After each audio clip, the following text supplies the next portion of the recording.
বাহ, এখন এত বড় সিনেমা দেখছি। এতক্ষণ তল ছিল শুধু নাটকের পর্যায়ে। আমার ছাড়বে না, তাই তো? ছাড়বো না বলিনি, তবে তোমার এখানে যে বন্দি করেছে, তোমাকে মুক্ত করার কাজটাও তো তারই হওয়া উচিত, তাই না? আমি শুধু পাহারা দিচ্ছি তোমায়। শ্রেষ্ঠার কথা বলছো? হ্যাঁ। আচ্ছা, তোমার বাবা যদি ওকে সন্দেহ করে বা ধরে ফেলে ও আমি নই, তখন কি হবে? কেন, তোমার খুব চিন্তা হচ্ছে বুঝি ওর জন্য? এত দরদ আগে কোথায় ছিল? বলো বলো, যত খুশি বলে নাও আমায়, কিন্তু আমার সত্যি ওর জন্য চিন্তা হচ্ছে।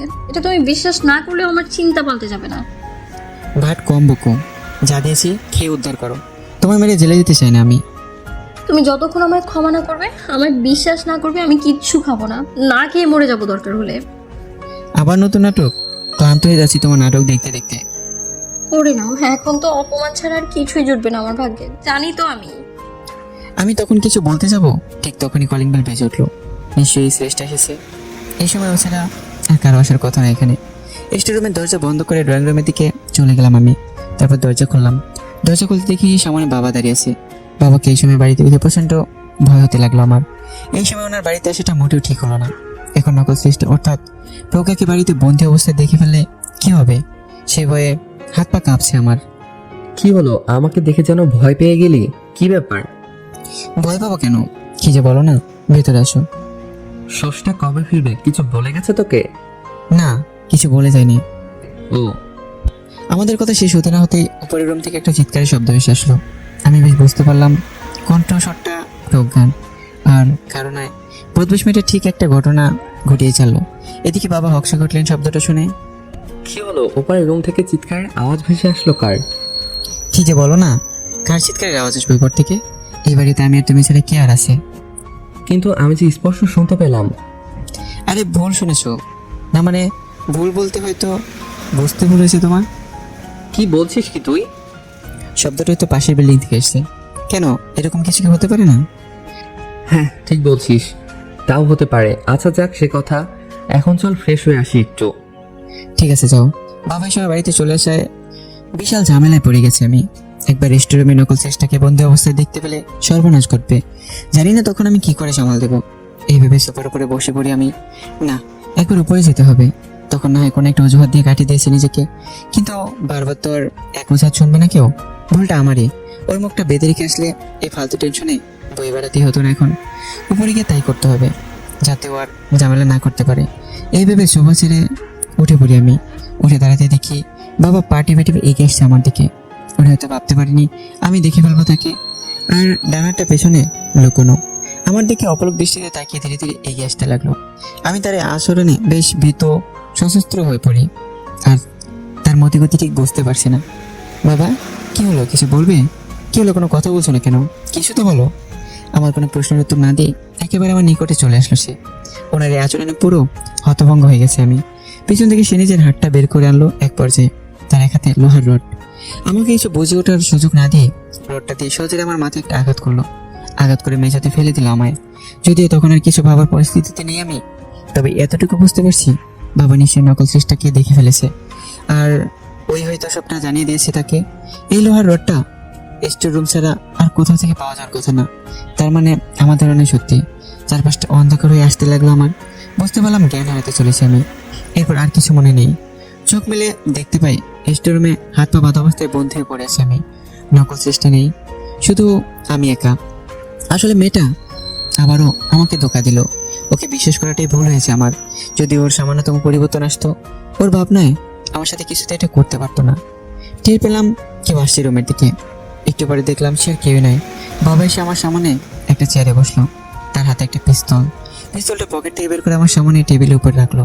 তারপর আমাকে উদ্দেশ্য করে বলতে লাগলো, কি খবর মিস্টার সৌহার্দ্য? তার মানে জ্ঞান ফিরেছে? তুমি আমার বাবা হয়ে এটা করতে পারলে আমার সাথে? বলো, এত বড় প্রতারণা কি করে করলে আমার সাথে? প্রতারণা করেছি? কিসের প্রতারণা করেছি আমি? আবার জিজ্ঞেস করছো কিসে প্রতারণা করছো? তুমি পিতা হয়ে এভাবে নিজের সন্তানকে পিছন থেকে ছড়িয়ে বসিয়ে দিলে কেন বাবা? এত বড় একটা জঘন্য কাজ কি করে করতে পারলে তোমার ছেলের সাথে? আমি সত্যিই ভেবে পাচ্ছি না। একদম ঠিক বলেছ, কোনো বাবা তার ছেলের সাথে এমন কাজ করতেই পারে না। আর আমি তো... কি কি হলো, থেমে গেলে কেন বাবা? এই থামো তো, বারবার কাকে এত বাবা বলছো? তোমার মুখ থেকে এই ডাকটা শুনে শুনে বিরক্ত হয়ে গেছি আমি। তুমি নিজের ছেলেকে খুন করতে চাইতে পারো, কিন্তু তাই বলে আমি আমার সম্পর্কটা অস্বীকার করতে পারি না। কে তোমার বাবা, কে ছেলে? যদি সম্পর্কের এতটাই গুরুত্ব তোমার কাছে, তবে শুনে রাখো, না আমি তোমার বাবা, না তুমি আমার ছেলে। আমার ছেলে একটাই, আর সে হলো মিছিল, আর কেউ না। কি বলছো তুমি এগুলো? আমি জানি তুমি আমাকে অনেক ঘৃণা করো, সে কারণে এগুলো বলছো, তাই না? যারা ঘৃণার বস্তু তাদেরকে কেবল ঘৃণাই করা যায়। আমার মনে তোমার জন্য ঘৃণা ছাড়া আর কোনো কিছুর স্থান নেই, না কোনোদিন ছিল। আর আমি কোনো মিথ্যা বলছি না তোমায়, তোমার বাবা আমি নই। কি বলতে চাও খুলে বলো। আর আমার প্রতি এত কিসের ঘৃণা তোমার, সেটা বলো। সত্যি জানতে চাও তোমার প্রতি কিসের ঘৃণা আমার? সেটা জানতে পারলে দেখো, তোমার নিজেরই হয়তো লজ্জা আর ঘৃণায় মরে যেতে ইচ্ছা করবে। অবশ্য এমনিতেও তোমার আর বেশিক্ষণ বাঁচিয়ে রাখবো না আমি, মরার আগে এই শেষ ইচ্ছাটা পূরণ করেই দেই। হ্যাঁ বলো, আমি জানতে চাই তুমি আমায় মারতে চাও কেন? তাই তো মেরে ফেলো, কিন্তু তার আগে বলো আমার উপরে কিসের তো রাগ তোমার? কেন খুন করতে চাও আমায় তুমি? এই প্রশ্নের উত্তর না জেনে মরেও আমি শান্তি পাবো না। কি অন্যায় করেছি আমি তোমার সাথে বলো, যার কারণে এমন নিষ্ঠুর আচরণ করছো? অন্যায় তুমি করনি তো, অন্যায় করেছে তোমার নষ্টা মা আর তার পরিবার। মুখ সামলে কথা বলো। তুমি আমার মৃত মায়ের উপর এত বড় একটা আরোপ দিচ্ছ, কোন সাহসে? তো কি বলবো আর, যে মহিলা বিয়ের আগে কোনো পরপুরুষের সন্তান গর্ভে ধারণ করে, সে যে নষ্টা না তো কে নষ্টা? আমার প্রশ্নের উত্তর তুমি। কি বলছো তুমি এগুলো? আমার মা এমন কাজ করতে পারে? আমি মরে গেলে বিশ্বাস করি না। নিজের দোষ ঢাকার জন্য আমার মাকে মিথ্যা অপবাদ দিচ্ছ। আর সে তো শুধু আমার মা নয়, তোমার স্ত্রী সে। অবশ্য তোমার মতো মানুষের পক্ষে সব সম্ভব, এতটুকু বুঝে গেছি আমি। তুমি যা বোঝার বুঝে নাও, কিন্তু তাই বলে সত্যিটা পাল্টে যাবে না। সত্যি? কিসে সত্যি? যখন তোমার মায়ের সাথে বিয়ে হয় আমার, তুমি তার গর্ভে প্রতিপালিত হচ্ছ, তখন ঠিক 4 মাসের অন্তঃসত্ত্বা তোমার মা। আমি এখনো জানি না তোমার কথা কতটুকু সত্যি। যদি ভুলেও তাই হয়ে থাকে, তবে আমার আসল বাবাকে বলো, কার পুরুষে জন্ম হয়েছিল আমার। কি হলো, হাসছো কেন তুমি? সেটা তো নিজেও জানি না আমি। শুধু আমি কেন, পৃথিবীর কেউই জানে না তোমার বাবা আসলে কে, এমনকি তোমার মাও না। মানে? মানে কি শুনলে নিজের কানকে বিশ্বাস করতে পারবে না তো? তুমি তো একেবারেই বিশ্বাস করো না আমায়। বলো। মানে হলো এটাই, তোমার জন্ম সাধারণভাবে হয়নি, কারো ধর্ষণের ফলে জন্মেছো তুমি। তোমার মায়ের ওপর একদল পশু হামলা চালায়, সেই নরপশুর ভেতর থেকে কারো একজনের অংশ থেকে যায় তোমার কুমারী মায়ের পেটে। আর আজ সেই অংশটা আর কেউ না, তুমি নিজেই, যার না আছে কোনো পরিচয়, না আছে কোনো ধর্ম, কোনো বংশ। তবে বুঝে নাও কি তুমি, তুমি তো কোনো মানুষের পর্যায়ে পড়ো না, রাস্তার পশু। আর তোমার ভেতর কি তফাৎ আছে এতটুকু বলবে আমায়? এখন জিজ্ঞাসা করবে কেন ঘৃণা করি তোমায় আমি? বাবার কথাগুলো লোহার সেলের মতো বাজছে আমার বুকে। মনে হচ্ছে সেই সেলের আঘাত বুকটাকে রক্তাক্ত করে দিয়েছে আমার। জীবনের পর্যায়ে সে এত বড় একটা তিক্ত সত্যের মুখোমুখি হতে হবে ভাবতে পারিনি। অশ্রুসিক্ত যে আবারও বাবাকে প্রশ্ন করি, আমার মায়ের এত বড় সর্বনাশ হলো কি করে? কি ঘটেছিল সেদিন তার সাথে, বলো আমায়। আজ থেকে 28 বছর আগের কথা। তোমার মা একটা বেসরকারি প্রতিষ্ঠানে চাকরি করত।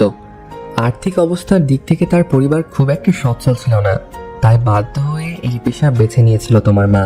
অফিস থেকে ফিরতে তার অনেকদিন বেশ রাত হতো, কখনো 9টা, কখনো 10টা। হয়তো একদিন রাত 8:30টার দিকে অফিস থেকে বের হয়েছিল রাস্তায়, গাড়ির জন্য অপেক্ষা করতে থাকে সে। সেদিন আবহাওয়াটা বেশ প্রতিকূল ছিল, ভারী বৃষ্টির সাথে ঝড়ো বাতাস বয়ে চলছে ক্রমাগত। এই সময় গাড়ি পাওয়া মুশকিল। বেশ কিছুক্ষণ অপেক্ষা করলো তোমার মা, কিন্তু ভাগ্য তার সদয় হলো না। এরপর সে নিরুপায় হয়ে বাড়ির উদ্দেশ্যে হেঁটেই রওনা হয়। বেশ কিছু পথ অতিক্রম করার পর তার মনে আশার আলো সঞ্চয় করে একটা ট্যাক্সি এসে উপস্থিত হয়। তোমার মা দেখতে পায় ভেতরে 2জন ভদ্রমহিলা বোরখা পরে বসে আছে। পুরুষ বলতে ড্রাইভার একজনই। বিষয়টা বেশ ইতিবাচক মনে হলো তার কাছে। তারপর সে ট্যাক্সিতে চেপে নিজের বাসার উদ্দেশ্যে ছুটে চলল। কিন্তু দুর্ভাগ্য, তোমার মা নিজেও জানতো না যে সেদিন যে নিজের কত বড় সর্বনাশ ডেকে এনেছিল। তোমার মা এক পর্যায়ে বুঝতে পারলো বোরখা পরা মহিলাগুলো বাস্তবে কতগুলো ছেলে, যারা এক প্রকার ছদ্মবেশ নিয়ে আছে।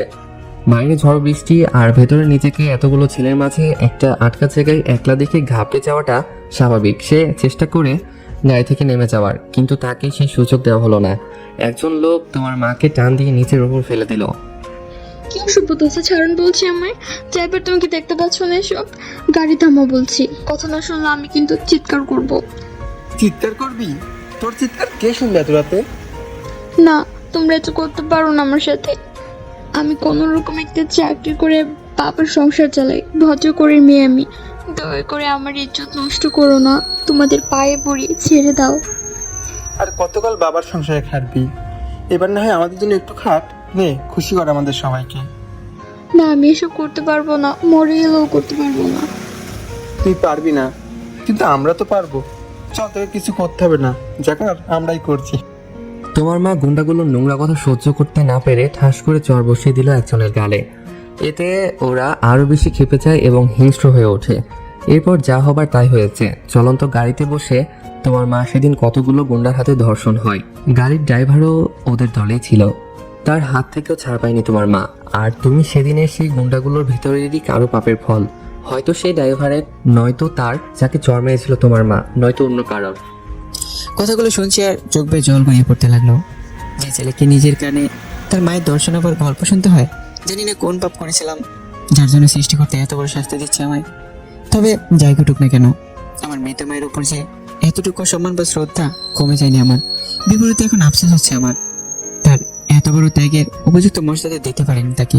তার আগে মা ছেড়ে গিয়েছে তথাকথিত আমার বাবা বলে দেখা লোকটাকে উদ্দেশ্য করে বলে, তুমি এত সুন্দরভাবে আমার মায়ের সাথে কটাওয়ানের বর্ণনা করলে আমার সাথে, আবার তাকে নষ্ট বলছো কোন মুখে? বিবেক প্রতি কি সব বিসর্জন দিয়ে ফেলছো? আর তুমি সবকিছু জেনেও কেন বিয়ে করতে গেলে আমার মাকে, যদিও তোমার চোখে এতটাই খারাপ সে? না, আমি তো প্রথমে কিছুই জানতাম না। হ্যাঁ, তবে আমার বুড়ো বাপ আর মা ঠিক জানতো। ওরা বাধ্য করলো আমার বিয়েটা করতে। তখন তাদের কথা পালন করা ছাড়া কোনো উপায় ছিল না আমার কাছে। কেন উপায় ছিল না? যখন আমার মাকে মন থেকে মেনে নিতে পারোনি, পালিয়ে গেলে না কেন তুমি? পালিয়ে কোথায় যেতাম আমি পালিয়ে গেলে না খেয়ে মরতে হতো আমায়। আবার সম্পত্তির কানা করেও জুটতো না ভাগ্যে। তাই বাধ্য হয়ে বিয়েটা করেছিলাম। আর ঠিক সেদিন মনে মনে শপথ নিয়েছিলাম, তুমি জন্মানোর পরে শেষ করে দেবো তোমায়, যাতে তোমার ওই নোংরা দূষিত মুখ রোজ দেখতে না হয় আমার। কিন্তু আমার দুর্ভাগ্য, আমি বহুবার সুযোগ পেয়েও তোমার কোনো ক্ষতি করতে পারিনি। বারবার আমার হাত ঘষকে বেরিয়ে গেছো তুমি। তোমায় মারতে না পারার যন্ত্রণা রোজ তাড়িয়ে বেড়াতো আমায়। রাতে ঘুমাতে পারতাম না, কখন তোমার লাশটা নিজের চোখের সামনে দেখবো আমি। আমার মাকেও তুমি মেরেছো, তাই না? আমি এবার বুঝতে পেরেছি, আমার মায়ের মৃত্যুর পেছনে নিশ্চয়ই তোমার হাত আছে। না, আমি কিছুই করিনি। মিথ্যে বলছো তুমি। তুমি আমাকে মারতে পারো, যেটা নিজের মুখে স্বীকার করছো তুমি। আমার মাকে তুমি মেরেছো। তোমার মতো জানোয়ারের পক্ষে সব সম্ভব। পৃথিবীর সব থেকে জঘন্য কাজটা তোমার পক্ষে করা সম্ভব। বললাম না আমি কিছু জানি না। তোমার মাকে মারিনি আমি, এমনিতেই তোমায় একটু পরেই মেরে ফেলবো আমি। আমার বন্দুকের গুলি তোমার বুক ঝাপটা করে দেবে। তোমায় মিথ্যা বলবো আমি কিসের ভয়ে? তাছাড়া এত কেন জানতে চাইছো তুমি? তুমি জিজ্ঞেস করলেই আমি তো সব গড়বড় করে বলে দেবো না তোমায়। আমি মনে মনে ভাবছি সত্যিই তো, যে আমাকে একটুবারে পৃথিবী থেকে সরিয়ে দেওয়ার জন্য প্রস্তুতি দিচ্ছে। সে নিজের সমস্ত কৃতকর্মের কথা স্বীকার করলো নিজের মুখে। মাকে খুন করলে সেটা বলতে সমস্যা কোথায়? তবে কি মায়ের খুন অন্য কারো হতে হয়েছে? যদিও আমার সেদিন একটা মেয়ের সাথে দস্তাদস্তি হয়েছিল, কিন্তু তাকে তো আমি সরাসরি মাকে খুন করতে দেখিনি। সে আমার মায়ের খুনি এটা ধারণা করাও মাত্র আমার। তবে কি এটা হতে পারে মায়ের খুন নকল চেষ্টার কাজ? আর কানের দুল পেয়েছিলাম আমি, কিন্তু ও আমার মাকে কেন মারতে যাবে? শুধু নকল চেষ্টা নয়, মাকে যদি এই লোকটা খুন না করে অন্য কেউ খুন করে থাকে, তবে তার কারণটা কি? আমার মায়ের সাথে কি যোগাযোগ তার? কি এত ভাবছো এখন? আর এত ভেবে কি হবে? আমার হাতটা যে বড্ড নিষ্পিস করছে। সে চাইছে আমি কখন পিস্তলটা তুলে তোমার মাথা বরাবর শেষ গুলিটা চালিয়ে দেই। আজ যখন সবটা জেনেই গেছো তুমি, আর কিছুতেই বাঁচিয়ে রাখা যাবে না তোমায়। তুমি আমায় অনেক আগে মেরে দিয়েছো। তোমার এগুলো আর কি মারবে আমায়? মরতে ভয় পাই না আমি, তবে একটাই আফসোস রয়ে গেল, মায়ের খুনিকে জেনেও যেতে পারলাম না। জানো তো, এক জীবনের সব ইচ্ছা পূরণ হয় না মানুষের। শুভ কাজে আর দেরি করতে চাই না। গুড বাই মাই সান। এই বলে সে আমার মাথায় বরাবর পিস্তলটা তাক করলো। নিজের মৃত্যুকে যেন সাক্ষাৎ থেকে দর্শন করছি আমি। চোখ বন্ধ করে মৃত্যুর জন্য অপেক্ষা করছি, কারণ আমি ভালো করেই জানি আজ এই নরপশু থেকে রক্ষা নেই আমার। হঠাৎ আমাকে অবাক করে দিয়ে আমার তথাকথিত বাবা চিৎকার দিয়ে মাটিতে লুটিয়ে পড়লো। আমি লক্ষ্য করলাম তার বাহুতে একটা ছুরি বেঁধে আছে। স্টোর রুমের দরজার সামনে দাঁড়িয়ে আছে চেষ্টা, আর নকল সিস্টার মা, সাথে নকল সিস্টারও আছে। তবে ছুরিটা কার হাত থেকে ছুটে এসেছে বুঝতে পারছি না আমি। তোমার সমস্ত খেলা শেষ। আজ তোমার নিজের হাতে শেষ করে ফেলবো আমি। না, প্রজ্ঞাকে ওকে কিছুই করবে না তুমি। ওর যা ব্যবস্থা করার আইন করবে, আমরা আইন হাতে তুলে নিতে পারি না। প্রজ্ঞা শ্রেষ্ঠার কথা কিছুটা শান্ত হলো। এদিকে শ্রেষ্ঠা আমার দিকে এগিয়ে আসলো, তারপর আমার বাঁধন খুলে দেয়। তুমি ঠিক আছো তো? হ্যাঁ, আমি একদম ঠিক আছি, আমার কথা চিন্তা করো না। না, ও ঠিক নেই। দেখো শয়তানটা ওর মাথায় কি অবস্থা করেছে, রক্তের দাগ এখনো শুকায়নি। থামো থামো, 1 মিনিট। তোমাকে তো আটকে রেখেছিলাম আমি এই ঘরে, তারপরে তুমি একটা সিমকাট করে ফাঁসি দিলে আমায়। আবার এখন এসে নাটক করছো, আর তোমাকে এখান থেকে মুক্ত করলো কে? না সৌহার্দ্য, তুমি ভুল ভাবছো। আসলে প্রজ্ঞা বাইরে গিয়ে ফোন করে আমাদের, যাতে আমরা যত দ্রুত সম্ভব এখানে চলে আসি আর আসল কালপ্রিটকে হাতে নাতে ধরে ফেলতে পারি। সে বুঝলাম, কিন্তু এখান থেকে ওকে মুক্ত করলো কে সেটা আগে বলো আমায়। যখন তোমার বাবা স্টোর রুমে ঢুকে পড়ে, আমাকে দেখে বেশ অবাক হয়ে যায় সে। আমি তাকে সাহায্য করার প্রতিশ্রুতি দিই, বিনিময়ে সে ছেড়ে দেয় আমাকে। আমি জানতাম আজ অনেক বড় অনর্থ ঘটবে তোমার সাথে, তাই এই বুড়োর সাথে নাটক করে বাড়ির বাইরে গেলাম। কিন্তু ও নিজেও জানতো না ওর জম নিয়ে ফিরবো এই বাড়িতে আমি। একদম ভালো করলে না তোমরা আমার সাথে। আমাকে ধোকা দেওয়ার শাস্তি সবাই পাবে, একে একে সবাইকে শাস্তি দেবো আমি। একদম চুপ থাকো তুমি। তোমার অতটুকু ভয় হচ্ছে না আমাদের সবাইকে একসাথে দেখে, তোমার নিজের চোখের সামনে, যাদের সবাইকে নিজের হাতের পুতুল বানিয়ে রেখেছো তুমি?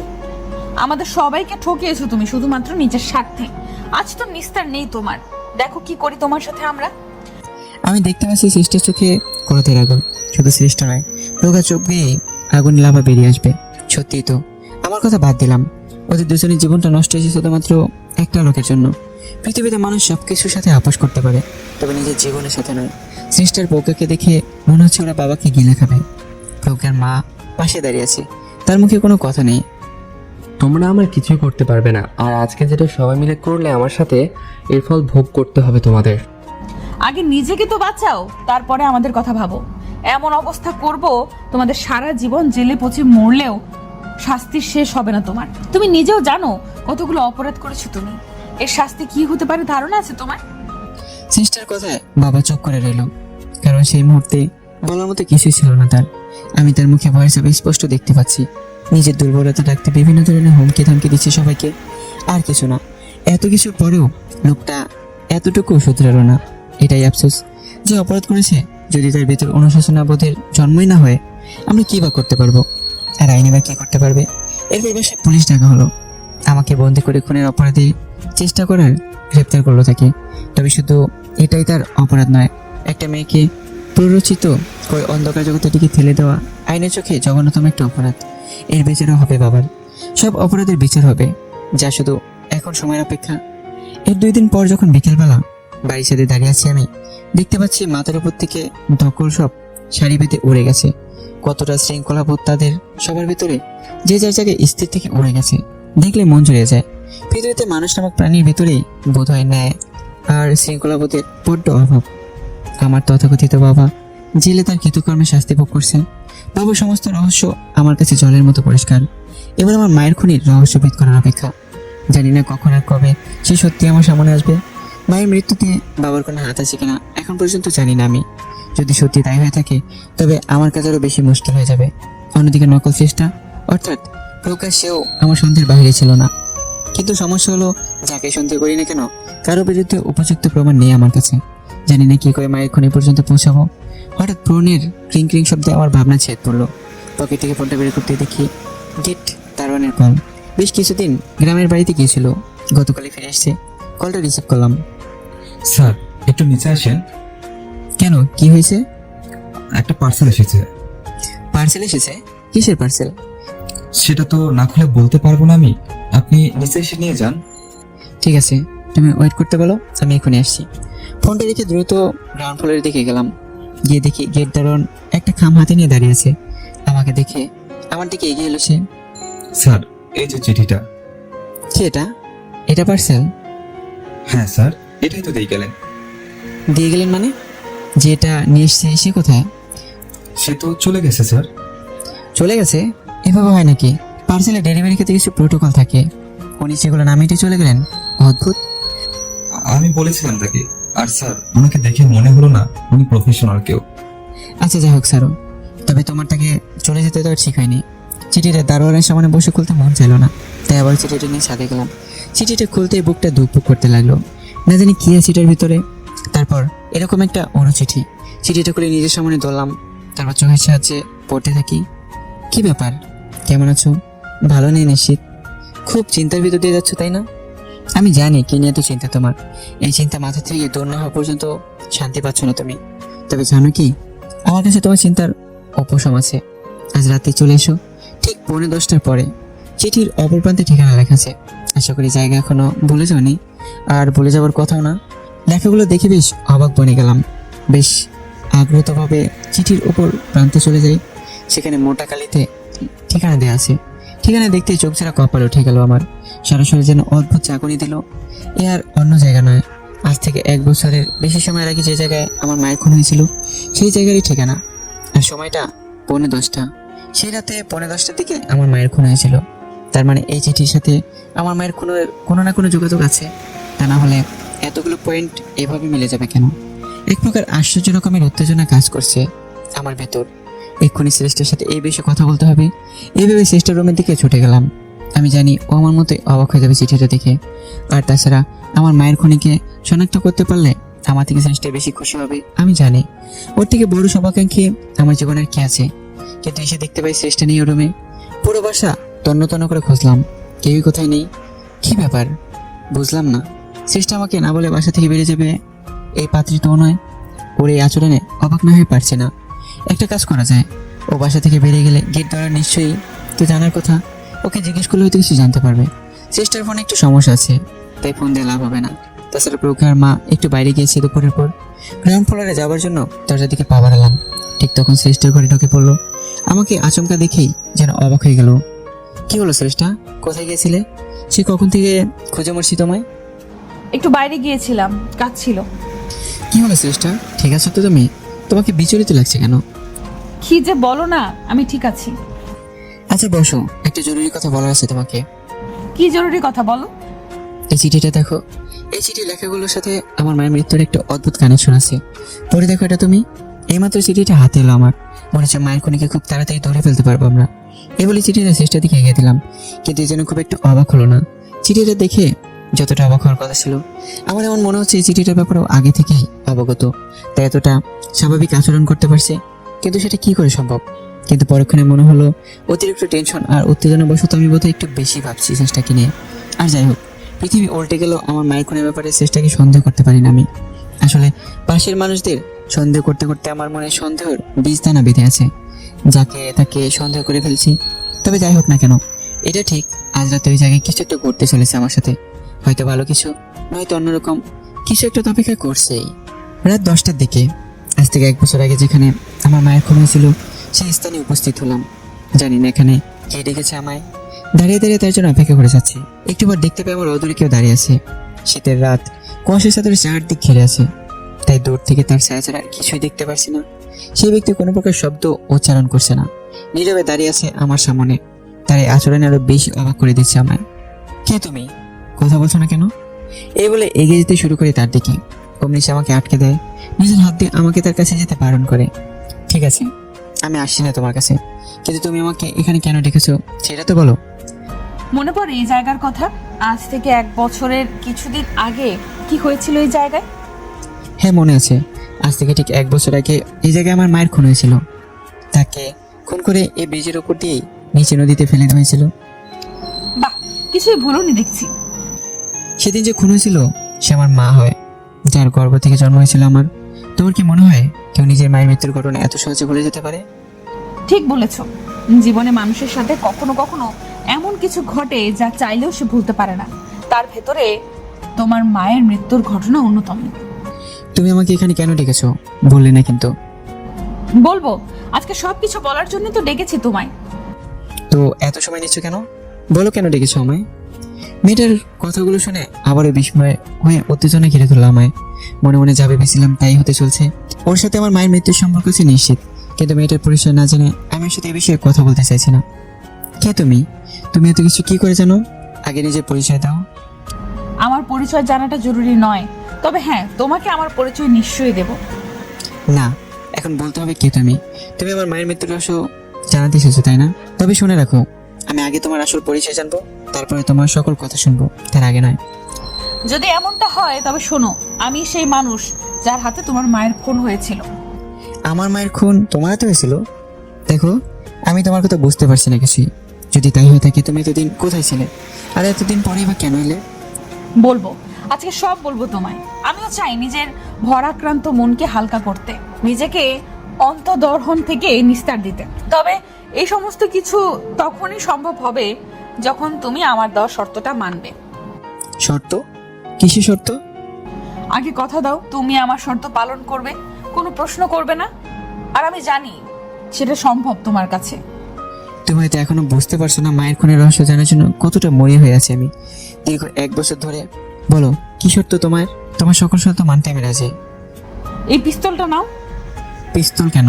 পিস্তল দিয়ে কি হবে? যখন আমার সমস্ত ঘটনা বলা শেষ হবে, তুমি যদি চিনতেও পারো আমায়, আমি তোমার যতই কাছের লোক হই না কেন, আমি আদেশ করা মাত্র এই পিস্তলটা আমার মাথা বরাবর চালিয়ে দিতে হবে তোমায়। এমন ভাবে চালাবে যাতে টার্গেট মিস না হয়, কারণ তোমার টার্গেট মিস হলে আর মরতে পারবো না আমি। তোমার মাথাটা কি খারাপ হয়ে গেছে? কি বলছো এসব? আমি তোমাকে খুন করতে যাবো কেন? যদি তুমি কোনো অন্যায় করেই থাকো, তবে আইন বিচার করবে তোমায়, আমি নয়। বিশ্বাস করো, যে অন্যায় করেছে আমি, কোনো আইন আমার জন্য পর্যাপ্ত নয়। সেদিন তোমার মাকে খুন করেছি আমি, আজ আমায় খুন করে তুমি তোমার মায়ের হত্যার প্রতিশোধ নেবে। আমি জানি প্রতিশোধ পরায়ণ মনোভাবেই নও তুমি, কিন্তু নিজের জন্য না হোক, আমার জন্য এই কাজ করতে হবে তোমায়। আজকে তোমার হাতে মরতে পারলে সেটাই হবে আমার উপযুক্ত বিচার। তোমার হাতে মরে আজ চির শান্তি লাভ করতে চাই আমি, নয়তো মরেও আমার আত্মা শান্তি পাবে না। তুমি যেগুলো বলছো কিছুতেই সম্ভব নয়, এভাবে হয় না। তাহলে নিজের মায়ের মৃত্যুর রহস্যের ব্যাপারে ভুলে যাও, আমি কিছুই বলতে পারবো না তোমায়। অগত্যা মেয়েটির শর্তে রাজি হলাম আমি। আসল সত্যিটা এইভাবে সামনে পেয়ে হাতছাড়া করতে চাই না আমি। সত্যিই তো, এই সত্যিটা জানতে পারলে আমার অভিশপ্ত জীবনে আর কিছু অপ্রাপ্তি থাকবে না। যদি কাউকে খুন করার পরিবর্তে আমার জীবনের শেষ উদ্দেশ্য পূরণ করতে পারি, তবে সেটাই আমার সার্থকতা। ঠিক আছে, তোমার শর্তে আমি রাজি। এবার বলো, সেদিন কেন আমার মাকে খুন করেছিলে? তুমি আমার মায়ের সাথে এমন কি যোগাযোগ ছিল তোমার? শর্তে রাজি হবার জন্য ধন্যবাদ। শোনো তবে এবার, সেই রাতে এই ব্রিজের নিচে একটা বড় বই মেলা হচ্ছিল। আমিও এসেছিলাম সেই মেলায়। কোনো কারণে আমার বেশ দেরি হয়ে যায়, তাই তাড়াতাড়ি বাসায় ফিরতে পারিনি। এক পর্যায়ে বুঝতে পারি কেউ বা কারা পেছন থেকে ফলো করছে আমায়। ভীষণ অস্বস্তিকর পরিস্থিতির ভেতরে পড়ে গেলাম আমি, যদিও তখন আমি নিশ্চিত ছিলাম না পুরোপুরি এই বিষয়ে।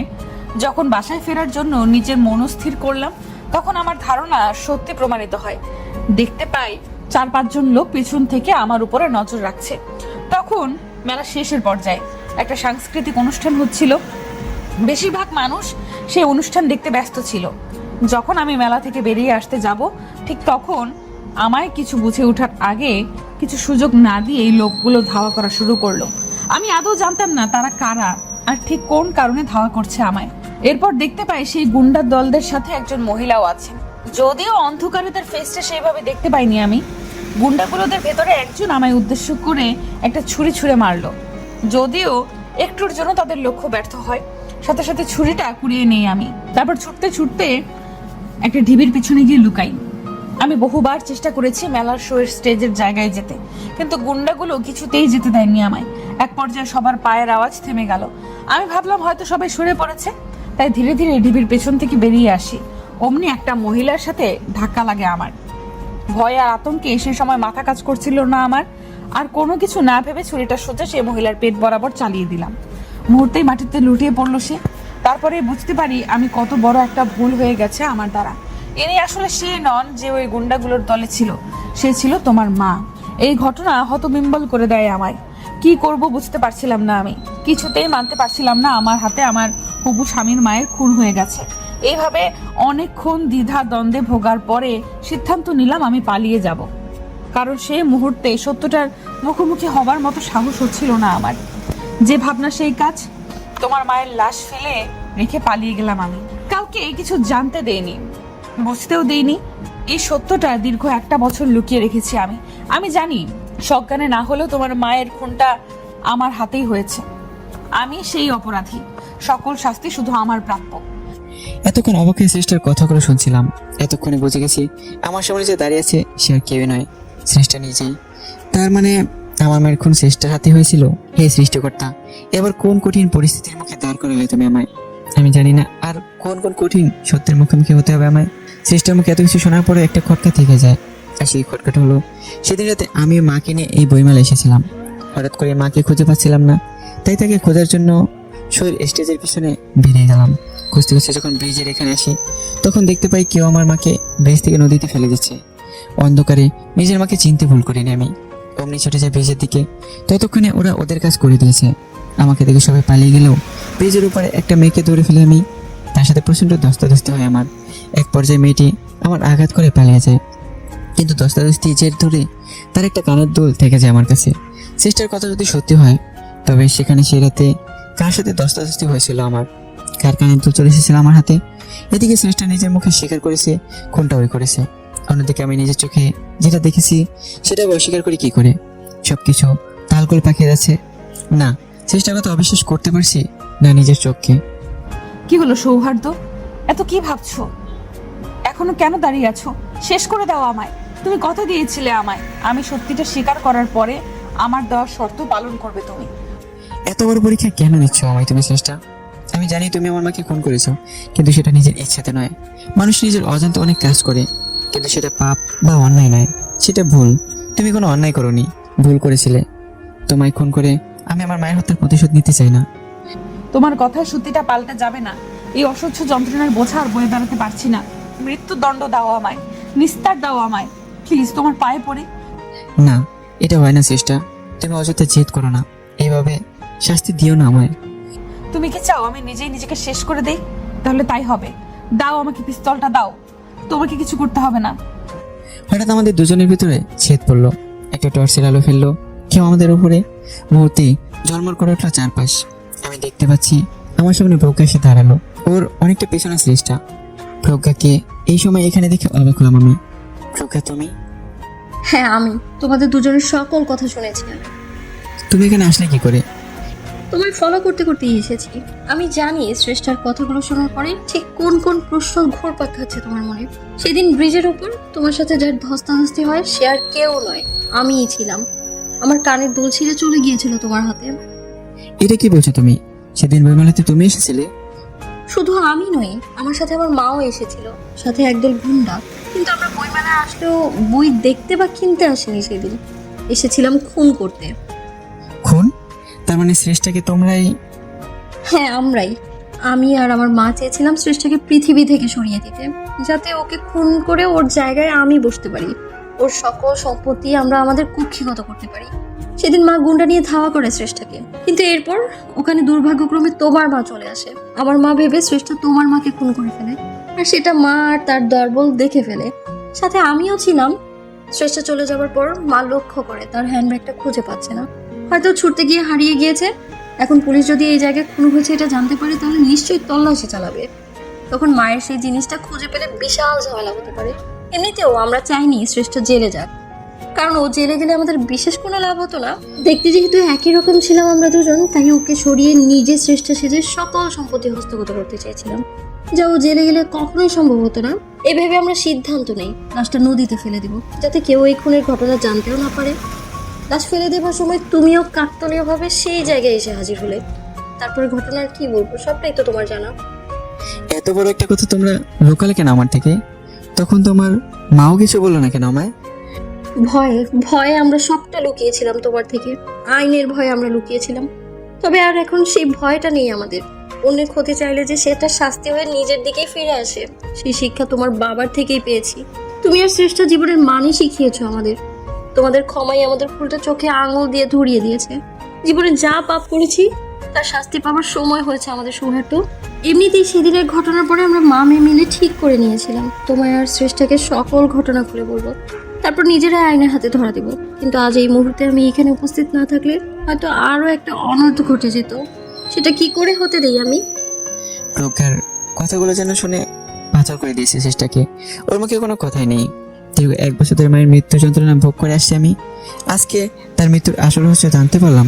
জীবনের নানা ঘাত প্রতিঘাত পেরোতে পেরোতে নিজের মনটা অজান্তে কখন যে পাথরের ন্যায় শক্ত পদার্থে রূপান্তরিত হয়েছে বুঝতে পারিনি। তাই এত নিষ্ঠুরতা নিজের কানে শোনার পরেও স্থির হয়ে থাকতে পারছি। প্রকার প্রতি এখন আর কোনো রাগ বা ক্ষোভ নেই আমার। ও আর ওর মা নিজেদের ভুলটা বুঝতে পেরেছে। ওরা নিজেদের আইনের হাতে শপথ করে দিয়েছে। ওদের দুজনের এই শুধরানোর পিছনে আমার এই শ্রেষ্ঠের ভূমিকা রয়েছে। এত লোভী আর নিষ্ঠুর দুজন মানুষকে বদলে দিতে পেরেছি মন থেকে, এর থেকে বড় প্রাপ্তি আর কি হতে পারে। এর বেশ কয়েক মাস পরে জেল গেট থেকে আমি আর স্রষ্টা বেরিয়ে এসেছি। আমাদের হাতে 1 মাসের একটি বাচ্চা। কি ভাবছেন, বাচ্চা নিয়ে জেল গেট থেকে বের হলাম? সমস্ত অপরাধ স্বীকার করার পর আদালতে প্রকা আর ওর মায়ের যাবজ্জীবন কারাদণ্ড জারি করে। এর কিছুদিন পরে জানতে পারি শ্রেষ্ঠ প্রেগন্যান্ট। আমার সন্তান বড় হচ্ছে ওর গর্ভে। প্রকা আমাদের অনুরোধ করে ওর বাচ্চা যেন আমরা দুজন প্রতিপালন করি, তাতে কিছুটা হলেও ওর পাপের প্রায়শ্চিত্ত হবে। সত্যি বলতে বাচ্চাটা যে আমারই অংশ। ওর মা যেমনই হোক না কেন, আমি নিজেই ওরসকে অস্বীকার করতে পারি না। প্রজ্ঞার সাথে ডিভোর্সে পড়ে শ্রেষ্ঠাকে বিয়ে করে আবার ঘরের বউ করে নিয়েছি। আগে ও মন থেকে মেনে নিয়েছে আমার সন্তানকে। আমাদের ছেলে সন্তানের নাম পরিবর্তন করে